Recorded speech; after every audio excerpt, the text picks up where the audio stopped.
السلام عليكم ومرحبا بكم. الوصفة تاع اليوم هي بطاطا كوشة من الوصفات التقليدية الجزائرية. الطريقة بسيطة كالعادة، شوفوا معنا كيفية التحضير. نمروا للطريقة. أنا حطيت مغرف كبيرة تاع زبدة مع مغرف تاع زيت، درت كمية من الدجاج، ديروا اللي عندكم، رشة خفيفة من الملح، ونغطي عليها ونقلي جيدا. عطولها الوقت حوالي 5 دقائق. كما تشوفوا الدجاج تقلى مليح. بيان سور النار تكون هادية، يعني خلوا الزبدة والزيت يسخنوا مليح، وضيفوا الدجاج قليو جيدا. كما تشوفوه بدا يتحمر. نضيف البصل والطماطيش. انا هنا حطيت حبة متوسطة على حسب ما تحتاجوا. من الافضل تقطعوه رقيق، يعني تشفروه وتحطوه خير من تسكرفجوه. انا كان عندي البصل ما يتقلاش، من النوع اللي ما يذوبش، دونك سكرفشتوه. اذا كان البصل عندكم يذوب وبنين حطوه مشفر يجي روعه. وضفت معها حبه تاع طماطيش، شويتها نحيت لها القشره ورحيتها، زدت لها ورقه رند، وحطيت تاني 3 سنينات تاع توم، ونقلي مليح. بالنسبه للتوابل درت ملح، فلفل كحل، والتابل تاع الدجاج. في الوصفه الاصليه يحطوا القرفه، انا فضلت ندير التابل تاع الدجاج، لكن اللي تحب تخدم بالطريقه التقليديه عادي دير عود تاع قرفه، يعني على حسب الكميه. الا كانت الكميه صغيره ديري نص عود. دونك هنايا ندير التوابل ونغطي عليها ونقليها جيدا حتى تشوفوا الطوماطيش والبصل تكرملوا ونشفوا تماما. هذيك هي البنه تاع لاصوص. دونك هنا نغطي عليها، النار تكون متوسطه، ريحه القليله، ضروري تخلوها طيب براحتها. وإلا شتو الدجاج دخلوا الطياب نحوه وخلوا البصل والطماطيش يكمل يتكرمل براحته. وهنا كما راكم تشوفوا البصل والطماطيش نشفوا تماما، وهذيك هي البنه. هنا ضفت الحميصه اللي كنت طيبتها في 2 كيسان تاع ما، خليتها طابت مليح، يعني راهي طايبه زبده.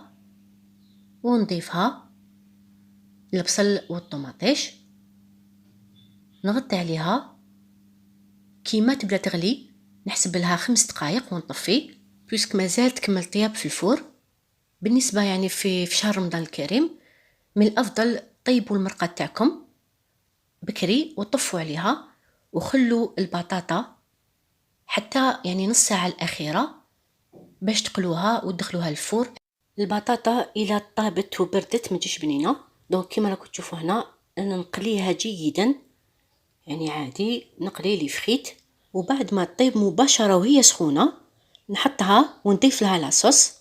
هكذا راح تتشرب او ميم طون تبقى عندكم لاصوص في الكباب.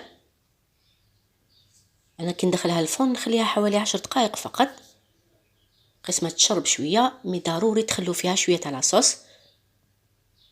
دونك هنا كيما راكم تشوفوا ضفت الدجاج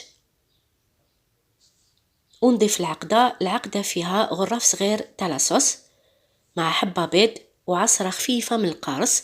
انا درت حوالي مغرف صغيره تاع قارص، ما نكثرش، ونحطها مباشره. كي تحطوا العقده ديروا فوق الدجاج تمدلها لمعه هايله.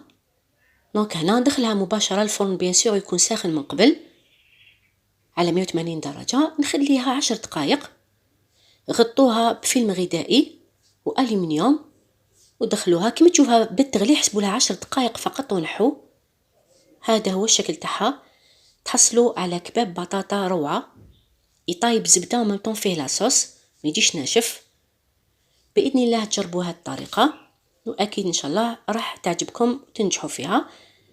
هنا في الاخير نضيف شويه تاع المعدنوس، كما قلت لكم ممكن ديروه مع البيض، انا نفضل نحطوه في الاخير باش نحافظ على البنه تاعو. وهذه لمسه اختياريه انا ضفتها، فروماج غابي من الفوق.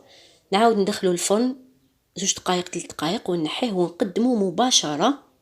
هذا الطبق لازم ينتكل وهو سخون، الى برد يعني راح يتشرب كاع لاصوص.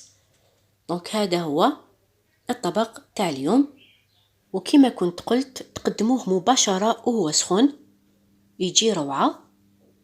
هذا هو الشكل النهائي في طبق التقديم. باذن الله يكون عجبكم، وبهذا نكون كملت معكم الكيفيه تاع اليوم. كباب بطاطا من الوصفات التقليدية الجزائرية. كيماش تونس ديرلها عفايس، مي حافظت على الطريقة تاعها. اذا عجبتكم وباش يوصلكم كل جديد ان شاء الله ديروا جيم واشتركوا في القناة وفعلوا الجرس. سلام، صحة فطوركم.